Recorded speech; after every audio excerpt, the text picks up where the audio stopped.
Hello and welcome to an edition of Hunting Cold War Bunkers. And by the looks of things, I managed to find one today. But let's rewind a little bit, shall we? To where it all began. Here.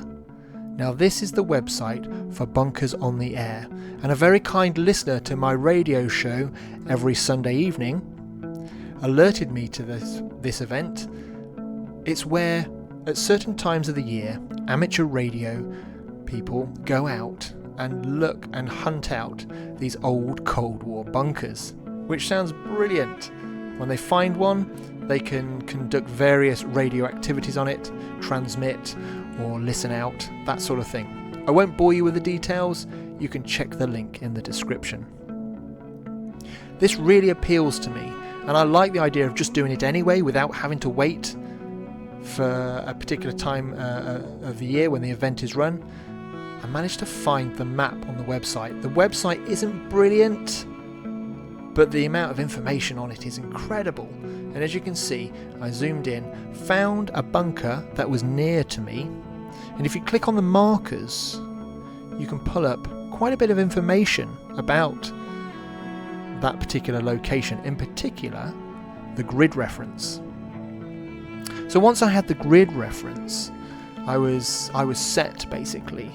Now as you can see from the map, there are loads, and fair play to the people who maintain the site or maintain this map. It must be a huge undertaking, so well done. Anyway, let's get on the bike. Videoing and cycling, not a good combination for me at all, but I made it. I made it to the location. And on the edge of Salisbury Plain, if you scroll round, you can see the bunker. Now, not all bunkers are going to be like this. Most are going to be underground, barely visible. Probably a pipe or a sealed hatch would be their only giveaway. But this one, as you can see, it does have its underground rooms, but also it's been extended. It's had work done on the surface too, so it makes it easier to spot, which is really good in my case. This is a perfect first bunker, and one I great delight ticking off the list. Only 1,000 more to go.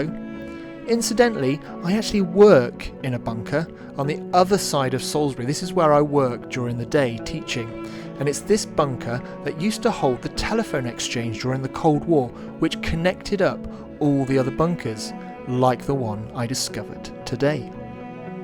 So yeah, you should give Bunkers on the Air a look. Definitely have a look round and see what it's all about. It is really interesting. And I'm going to use these bunkers as broadcasting sites when the weather gets warmer to do live outdoor broadcasts for my radio show. Unfortunately, in order to get the most from scanning the bands and increase your success of finding some really nice juicy radio oddities, I have to wait for what we call the grey line. The grey line is that border between daytime and nighttime.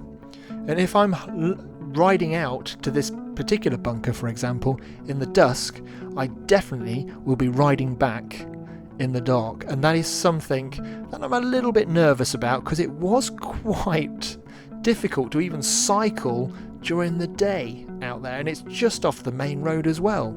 So I think what I'm going to do is go back to the map, download the list of all of them, because you can download them as a spreadsheet, and just find some easy to reach ones that are still close by, that I can just drive out or maybe ride out again. But we'll see. I'm going to have fun finding out.